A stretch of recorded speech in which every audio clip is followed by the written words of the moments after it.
leave me alone. And then they would always have these like sort of lolly girls who would kind of like fall in love with Guts, and then he'd be like, "You can't stay with me." Rawr. You gotta love to be God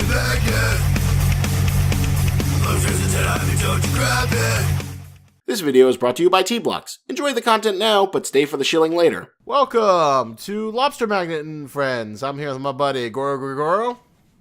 That's me. Who is so decidedly absent due to phone things that, whatchamacallit. You'll love this. I did 3 things with Zavul. I did, whatchamacallit, the Star Wars spoiler thing I told you about. Guess the Star Wars really? spoiler. Oh, I gotta see that. Yeah. It's uploaded now, so you can go see it on the channel. The Lobster Magnet and Friends. And it went so well that I might do it with other dumb spoilers, like BB-8, like shooting casino coins, or Finn and Rose Tika, like saving animals. Oh, boy. All right. So anyway, we did that. We talked about the last few chapters of One Piece together to get his thoughts. And then we, did the Promised Neverland review. Oh, that's cool. All right, so now let's get to, this is a monumental occasion. Berserk, chapter 354. Or is it 354 or 355? I think you're right. I think it's 354. So this is it. You know what the saddest thing is? Is that, like, there are people who've been, like, diehard Berserk fans who've died without seeing this. That is sad. like I was like on the Berserk Reddit, and I was like looking in the comment section, and people were like saying, you know what's really sad? I had this friend who died 6 years ago. He was the most hardcore Berserk fan ever. He had like tattoos and shit, and he died before he could see this day. Man, that's pretty tragic. I mean, oh man, thinking it like that. We've been Berserk fans for like a long time, and like, I mean, sure, probably the fandom has died a little bit, you know, with hiatuses a little bit, and the Berserk fandom is interesting because it's not as fervent as, like, you know, the big shonen fandoms like Naruto or Dragon Ball, but because, and it also doesn't help that there's like really no really great adaptation of Berserk out of the manga. Everyone kind of like sucks in its own special way. Mm-hmm. Like, I guess you could say the old anime is probably the best, but like if you look at it, it's like, you know, really cheaply animated, and the reason why, you know, you remember it so fondly is because it's well directed, but it wasn't like a very lavish production. I guess you're right. Because there are lots of still shots of the, you know, lots of like the cheap tricks we've come to know, but it has like beautiful matte paintings, which is why it stands out. It's got that great music, so it's like very well directed, even if like the actual thing, you know, isn't super impressive. Yeah. And we got the CGI movies, which are okay, but don't like adapt everything and cut out lots of details. Then we've got the terrible 2017 series, and it's just kind of like this big giant clusterfuck that even in like the stuff that's like the most faithful still cuts shit out from the manga or adapts it poorly. Yeah, the 2017 series is just like a CG mess of like, like the art style did not translate very well at all from like the source material. No. Super Eye Patch Wolf does like a really great review of like why the CG 2017 Berserk series is like not resonating with fans at all. It's like, yeah, and they're just all kinds of like terrible lazy shortcuts. I think the best example is when Zod transforms and it just like phases, and then his like human hand becomes his furry hand. Man, I don't remember that part exactly. It was like during the big scene where Guts uses the Berserker armor. Remember that? And they have this like the shittiest transformation of Zod. Okay, I just don't remember that well. I'm sure if I showed you, you'd recognize it in an instant. But, you know, that's an example of, like, you know, Berserk 2017's laziness. So, you know, the Berserk fandom is never fervent, but it's, like, always, like, this pulse of undercurrent. Like, you know, the idea is that, like, you know, if you, like, have a basic bitch understanding of anime manga culture, then like you'll know about whatever the popular series is at the time, whether it's One Punch Man, Attack on Titan, or whatever the long running shonen is. But Mhm. like if you go deeper into the well, then you find Berserk, and then you latch on to it, and then you're like, You're like, yeah, this is good. and then it's like a secret code at cons where it's like if there's a reference, then two people make eye contact, and they're like, And then it's like plays the Berserk music, like yeah, in each other's head.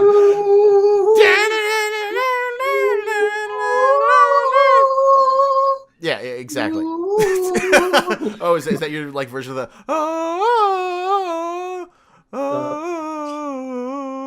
I can't do it well. You know, that music that always played in the old anime. You know Yeah. what I'm talking about. Yeah, exactly. You have that like instant connection, and that's what Berserk is. It'll never quite like it's not produced fast enough, and it doesn't have a good enough adaptation to like kind of like ascend to that higher level of anime culturedom. But it still goes strong. It's the strongest fantasy comic. And after years of fucking waiting, after years of this dream sequence in these last 2 chapters, we finally did it. We've got Casca back. So you were telling me that you thought it was a little too clean.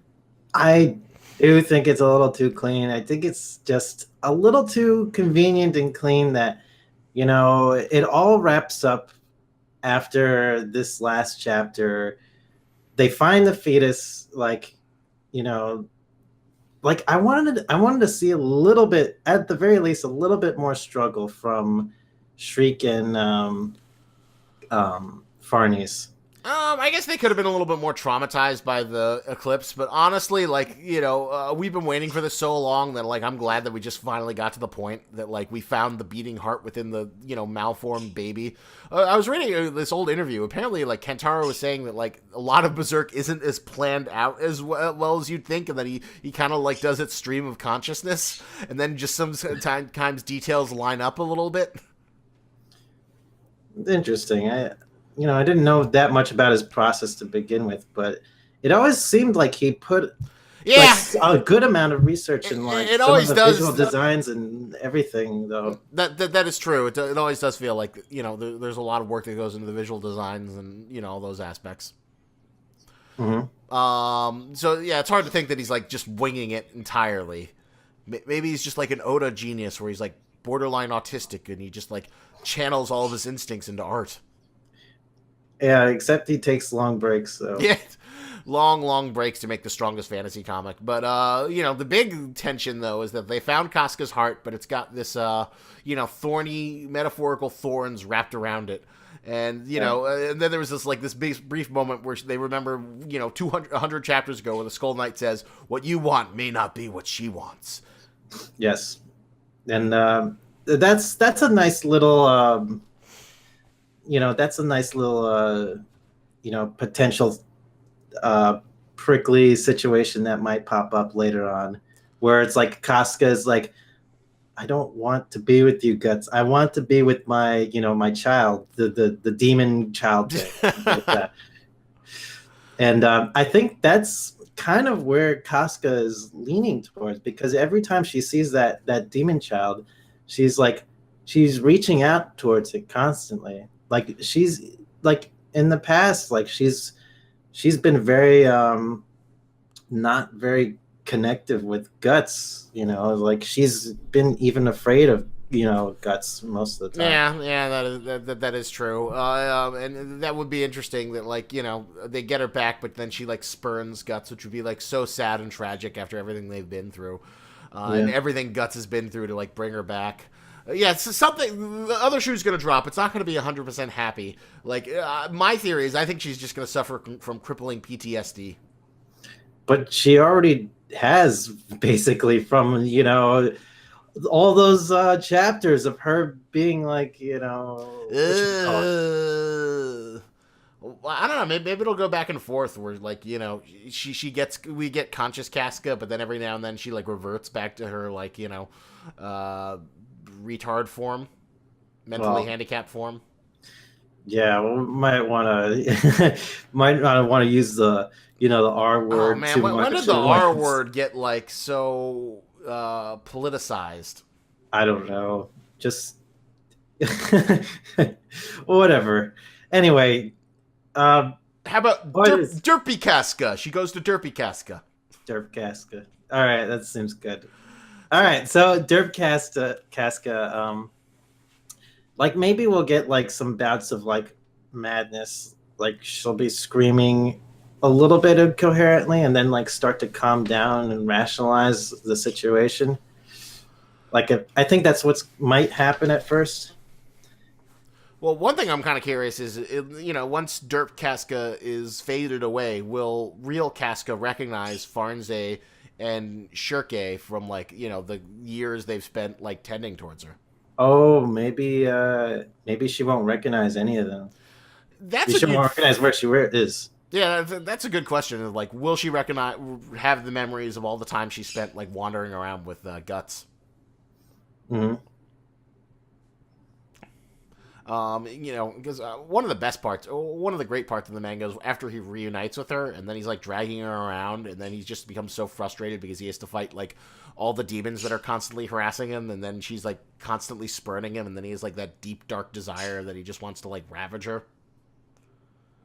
And Oh, then that's that. when he had the berserk armor or something. Nah, it's before he had the berserk armor. Oh, It's right. like. I remember they did a re. They did that scene in the 2017 anime too, right? Yep. They got that material. Yeah. That was like a really good, sad, poignant moment. Well, it's just before the start where like Guts, like, because like up until that point, like Guts was like, I don't need friends. Leave me alone. And then they would always have these like sort of lolly girls who would kind of like fall in love with Guts, and then he'd be like, you can't stay with me. Rawr. Yeah. He did that so many times. Like remember they did it with the caterpillar baron, and he had a little daughter. I think so. It was and really. then she died though, right? No, I think she lived because that was the whole big thing. The caterpillar. That was another one of my favorite moments. The caterpillar demon guy. He summons the god hand to like be revived after Guts like blows him apart, and then they say that like you can't sacrifice Guts or anyone else. It has to. That's how we kind of like learn how apostles work. That you have to give up your daughter. If it's something that like makes you human, then we're not doing it. That's not how this works. And then in his last little bit of shred of humanity, he says that like I'm not gonna do this. I'm not gonna sacrifice my daughter. I've already sacrificed my wife. And then he gets dragged to hell, and then the guy whose children he ate, like, drags him along down to like the berserk, hell. And then the lolly girl's like, Guts, I want to go with you. I love you. Please take me. I have nothing. And then Guts is like, no, I'm too badass. And then there's this Valley of Lost Children, and then there's another lolly girl, and then after all that shit goes down, she's like, Guts, I want to come with you and with her adventures. And he's like, you can't, I'm too edgy.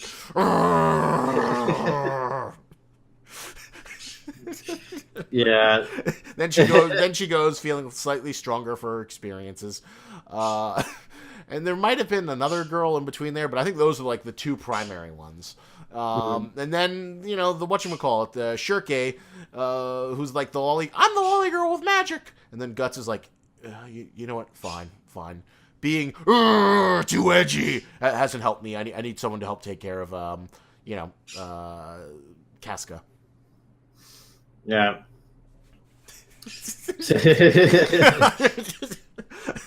Just breaking down those scenes. She's like, you can't stay with me. I'm too edgy. I mean, that's kind of the gist of it. It was pretty much the gist of it. But then you got Shriek, and and then he softened, and then he learned the power of friendship. So, and then he basically got his like second Band of the Hawk, which is like his traditional D&D adventuring party. Yeah, I'm kind of curious. There's gotta be a point in the story where he still has that little Beheat egg, Behelit egg. Behelit egg. I don't know how you. Well, we don't really know. Well, that Behelit egg, we don't know if it's for Guts or if it's for someone else. No, but Guts could use that. Well, we don't know if it's his. For all we know, it's like just traveling them, because he's What do gonna you mean somehow. if it's his or someone else's? He could still use No, the the egg. way they work is that those Behelit eggs are tied to the fate of karma and destiny, and that whoever they're meant to I ride. thought that was the king's Behelit egg. I don't think so. I think that's just like a regular one. Yeah, I mean the king's Behelit egg is the one that's tied to fate and all that stuff. That always I'm pretty sure that the other Behelit eggs aren't just like shit you can just like randomly use. yeah. But I'm saying that maybe it chooses its owner, in a sense. Like you can switch owners sometimes. Like, I don't think that's how it works, man. but why else would they have still? Will they still have Guts holding on to this egg Well, if he couldn't potentially use it? but that seems like against everything. Like, what are you thinking? That like eventually like Guts fights Griffith. It's like, oh, I can't stand up to him. He's this trans-dimensional god demon thing, And then he decides to become an apostle. And then like then he has to like kill someone close to him, which means like one of his party members. And like that seems It might come down to like a choice that Guts has to make. He has to decide whether or not to sacrifice his party members to become. But he hates Griffith so much, like, and he hates Apostles so much. I feel like he wouldn't. That would like be like a no go for him. That's like everything that he hates and that he's against. Yeah, but wouldn't it be a great story decision to like make him choose like between those things? True. It would be interesting if the God Hand comes and gives him a choice, and it's like and then it'd be interesting if like someone voluntarily sacrifices themselves, just so they can let Guts like Ishidoro sacrifices himself, or Farenze sacrifices herself, or Serpico. Serpico makes the most sense to me. Yeah, but I'm not even sure if like would that even count for like a Behelit egg sacrifice, like if they're willing sacrifices. Good question. Well, we've never. I think it does count. Like all that matters for the Behelit is that it has to be something close to you. You have to be emotionally attached to it. You have to literally kill a part of yourself to like make that happen. That's the whole rule of karma. Right. So yeah, that's what I'm thinking. That might come down on the line of like Berzerk at some point. Like, Guts finally is confronting Griffith, and he has to make this ultimate choice, to use the power of, becoming a monster that he hates and sacrifice his friends in order to get his revenge, or, to live his life, always, in the back of his mind, like Griffith never got his comeuppance. Well, what's really going to be interesting is what happens after Casca awakes. I think that there's going to be like one chapter of like them like reconnecting, and then I think everything's going to go to hell because like the magic guy said that like Griffith was probably going to come for them, the magic islands, because he wants to destroy the magic trees because that like controls the ley line, and for Griffith there's always like a higher path. Who's coming to that island? Griffith will probably come with like an army of apostles. Oh. Just like how he came for like Shriek's teacher, yeah. Because they gave an explanation for like why he thought of her as such a big enemy and why he wants to destroy these like magic ley lines and whatnot. And like I think we're gonna get a bit of a time jump because they said that like time flows differently in Elf Island. Like it flows in the real world it flows faster than it does in Elf Island. So like a few days there will probably be years in the real world. Mm-hmm. So then we're gonna like come back and we're gonna find out that like Griffith's Falconia kingdom is like gonna turn really dark, just like the Cushion King. It'll be like this fucked up lands where like apostles are running through the street and eating people. Mm-hmm. And then whatchamacallit, we're gonna see Rickert is gonna come back and he's gonna be like an adult. He's gonna be like a super badass because he's trained with like the Prince of Persia and the freaking Persian clan. And then it's going to be like, he'll lead him to like, Guts to like try and take down Griffith once and for all. Yeah, I think that's exactly what's going to happen, actually, because, we talked about this before. Well, we learned that in whatchamacallit, time works differently in the Elfin Kingdom. Mhm. So time passes by, is it slower than other Yeah. places in the world? So Oh, I think we'll definitely get like a little bit of a time skip and see like the aftermath of like Falconia and like what happened to Rickard. Like Rickard's obviously gonna train to be a badass yeah, after he yeah. escapes. And yeah, those feel like just like good, like natural progression and storytelling choices, and it feels like the shoe's got to drop on Griffith's Falconia because like right now it seems like it's pretty good, even with all these weird fantasy creatures that have been brought in because of the the weird tree solstice bringing of the fantasy world. It feels, and the humans live in this utopia where when they die, they get to see, as their spirits pass on, Griffith can let them see their loved ones, and he's like the god pope of mankind and whatnot. It feels like the other shoe's got to drop. There's going to be a dark side to it. We got an implication of it when we saw like Griffith's apostle corpse, and they're like in this battle arena where they just like satiate their bloodlust by like mauling shit.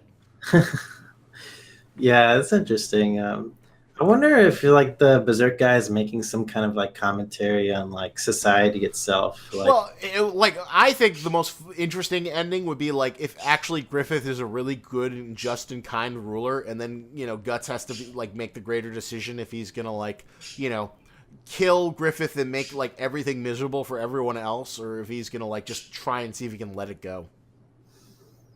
hmm.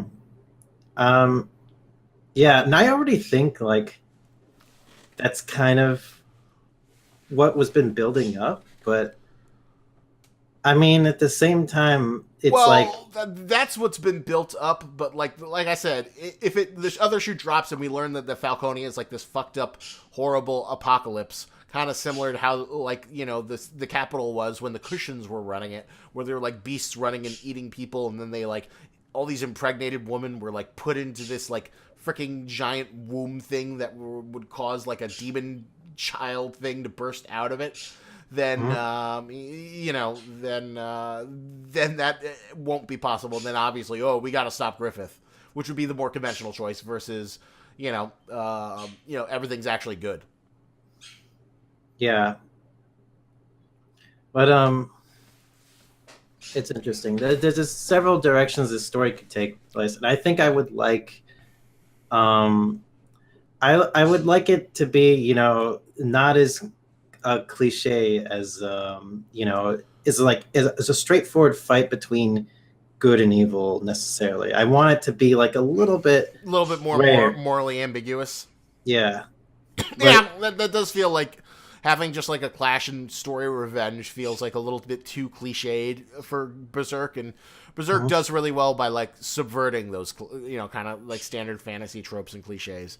Little bits here and there. Although you could argue that like Berserk has become a much more conventional fantasy story ever since Guts got his like party and no one's been his D&D party. Yeah, his D&D party. Yeah, yeah, that's true. We got the mage. We got the mage. We got the fighter, the rogue. Yeah, we got the thief.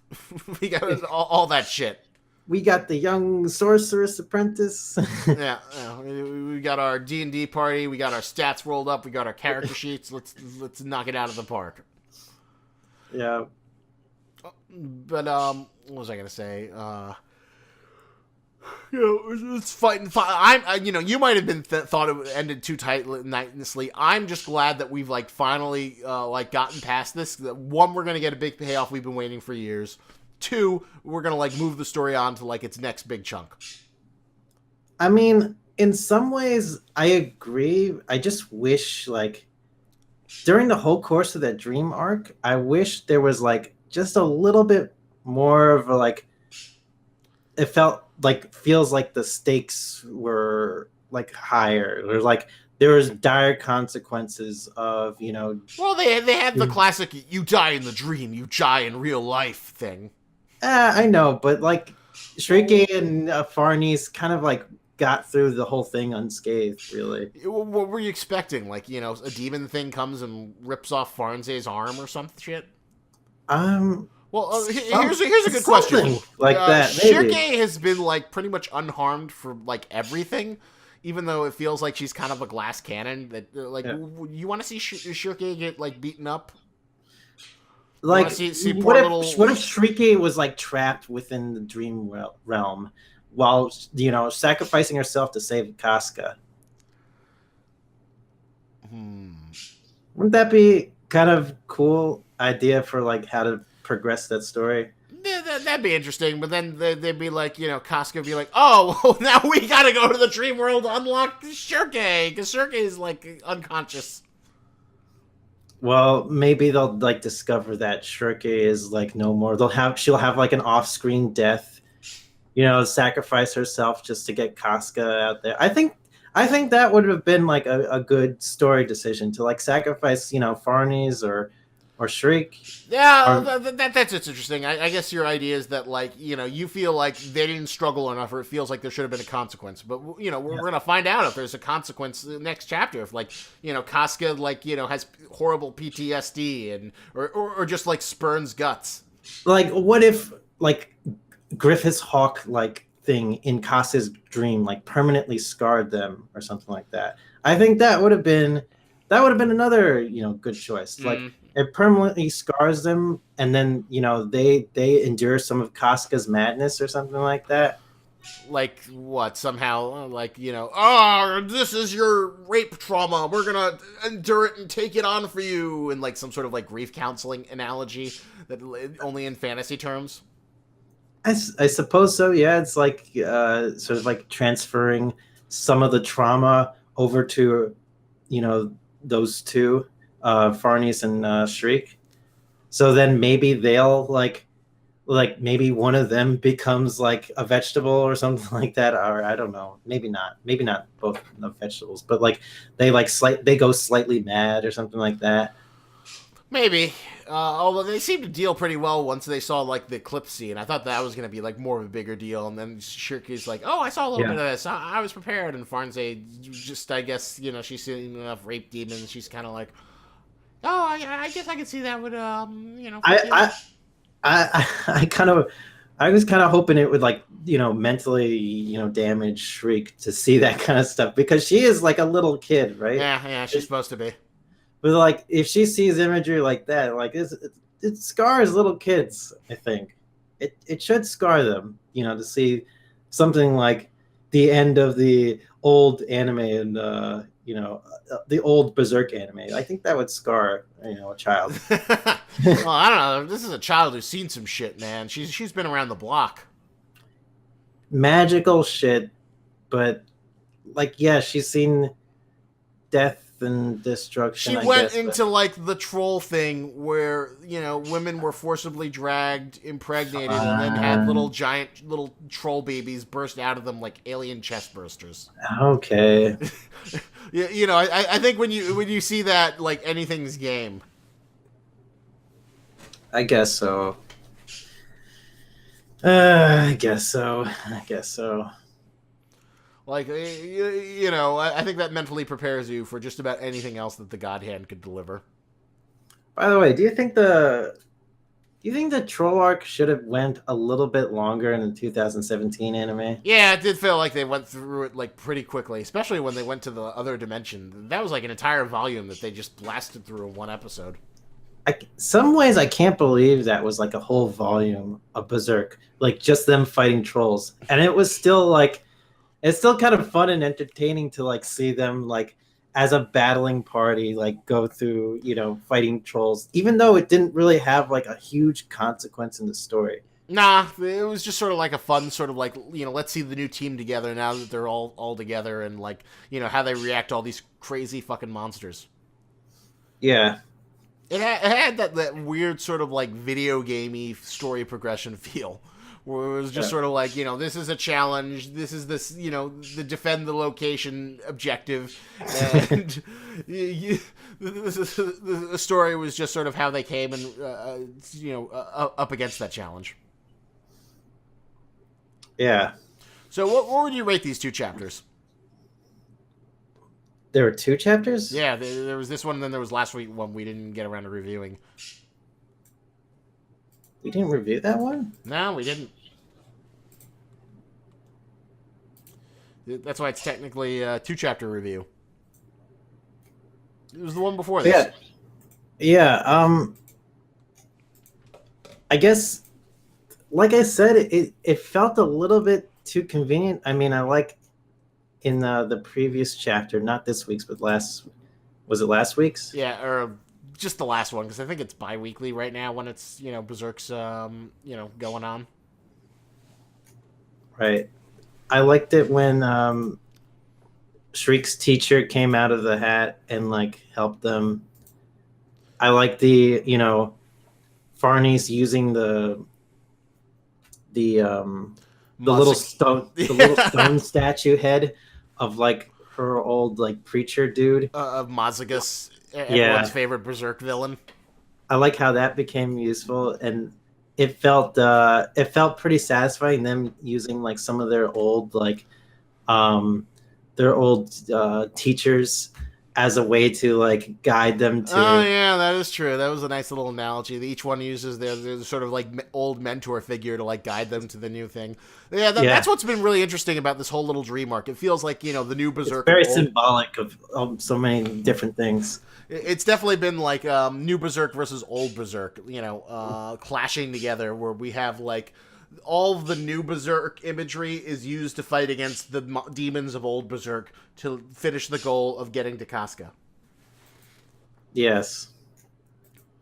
And I think it's perfect that the little fetus thing is the end last final piece thing, because like it's all making perfect sense. Like, Casca's reaction to the fetus thing and all that stuff.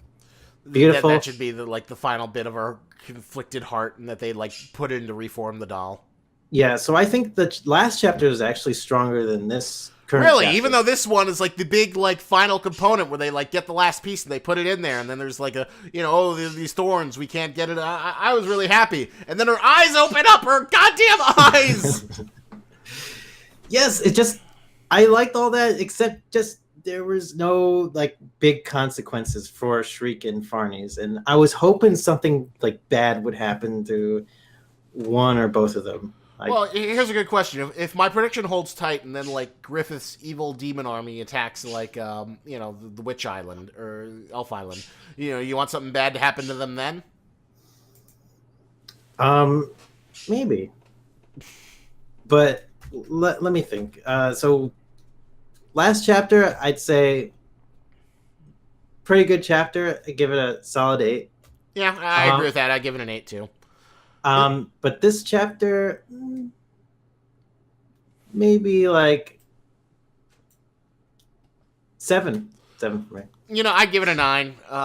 Really? Yeah, because this is a big payoff that we've been waiting for years for it, and like shit's finally happening, and it's not like them wandering the waste. This is like, literally, Greg, we've been waiting for this like a decade, like over a fucking decade. I'm not complaining about the pacing of it, like them finishing off this chapter. But you're just complaining that you feel like Farnze and Shirke. But I mean, you could like argue that about like how did they escape from the troll rape dungeon without any consequences, and how did they escape from all this other bullshit? Yeah, but like this is like you said before, this is like old Berserk meeting new Berserk, and in a sense, I kind of wanted old Berserk to take over a little bit. I wanted old Berserk to like do something really horrible. You wanted like old consequence to new Berserk. Like new Berserk is very happy, venturing party, everything's la-di-da-di-da, and then old Berserk could have been just like, no. No, you just wanted old have a happy adventure. You just wanted old have a happy ending. You just wanted old Berserk to like smack them back across the face, maybe rip out an eye, and then saunter off to the corner, right? Yes. All right, I can understand that argument. I can understand that it was a little too clean cut. Yeah, and just like how I love the apostle system, like, oh, you become this incredibly cool monster, but you have to like murder, someone who's really dear to you. I can understand that argument. I still enjoyed it though. But yeah, I can agree that like New Berserk is a little too squeaky clean, and New Berserk should get like a little hurt as well. Yeah, exactly. And I was really hoping that the Berserk guy would recognize that while he was doing this chapter. This like the whole dream arc was like a clash between like the ideals of old like horrifying Berserk and new adventuring party Berserk. New D&D Berserk. Yeah, and I was really excited for this dream arc. And it's just like it was pretty disappointing that they didn't that they got through the whole thing like completely unscathed. I was just kind of wish they were just like, I don't know, like an arm got chopped off or something like that, or a little scar, a little something. Yeah, that's understandable. Yeah, I can agree with that argument, but I'm just so psyched that like, this is about on par with like finding the One Piece. I guess so, but although maybe the One Piece is a little bit more grander because that's like 20 years we've been waiting for that. Yeah, I'm we still don't know like how big this like One Piece thing is gonna be. But it's like it's Oda is saying like it's not what you think. So, what if we find One Piece and it's just like, oh, it's the friendship that you've gathered through your Nakama. Well, I think he even said in the thing that it's not going to be that because, he feels that, like, for how long it's been, it's got to be, like, bigger reveal.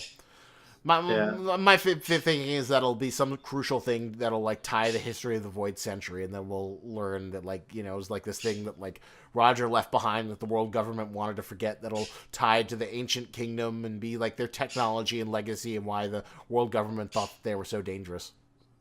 What if it's like the source of all the devil fruits, and it's just like a giant tree that like sprouts off all these kinds of like bad tasting devil fruits? That wouldn't. I could accept that.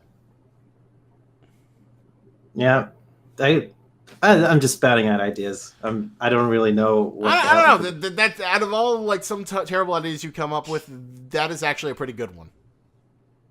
I think I was inspired by like the Naruto like chakra tree too. It's kind of like it kind of could be like that in a sense where it's like, oh, this is where all chakra came from. It's like just one big giant tree and the mother of chakra. Well, it would be interesting considering the devil fruits are also like one of the. We just sort of accept them as they are, but we don't really question why they exist or where they come from. Occasionally, they like imply that like there's a greater truth to the devil fruits we could learn. Yes. But we usually don't. And then we're just like, yeah, all right, it's just a crazy thing for superpowers. And we don't really care about it. Just like, how in My Hero Academia, we don't really care why did quirks start appearing? Just sort of, so people get superpowers. Just started to evolve, and that's it. Just because, evolution. Yeah, that's all you need to know. It's not like the big mystery of My Hero Academia is like, why did the quirks happen? Yeah. But you think Midoriya might actually have a quirk of his own, like hidden somewhere deep down? I will say this: if like they want to give him like a bullshit power up, that would be the best way to do it. Oh yeah, like he had a quirk that he had, but he didn't know this whole time. Yeah, exactly. Just like how the origin about how his superpower One for All came about because like the evil brother mixed his power with his brother who he thought was quirkless but actually did have a power to transfer other quirks to other people, and then the quirks became a new quirk. So maybe Midoriya secretly has some mega hyper quirk that's just lying in there and he just needs some sort of bullshit to unlock. Yeah, because like quirkless people are very rare in that universe. But anyway, I digress. This was a solid thing of whatchamacallit Berserk. I'm gonna have to leave for work soon, and it was a good chapter. Yeah, well, I'm still excited to see how the story progresses. Casca waking up, that should be huge. Oh God, I can't wait for the next month or 2 weeks or whatever the hell we get the next chapter. Yeah, and Casca will never be the same, No. probably, but she does have, those thorns around her heart, and so we can assume that, she's pretty heartbroken over everything that happened, during the eclipse, and with Guts and, the demon child fetus. So happy to see like what happens after that. Yeah. All right. So thank you for hanging out with us, Berserkies, all 3 or 4 of you that come to check out our opinions on this long-running series. We're always happy to have you. And remember, lobsters and tennis, but don't you grab it. Do you like clothes but hate shopping? Then T-Blocks is the subscription service for you. But I know what you're thinking. But Lobster, how is that any different than Loot Crate or the other subscription services? Well, T-Blocks sends you t-shirts, which is clothing, which is actually useful, unlike the useless swag junk that Loot Crate keeps peddling on gullible schmucks.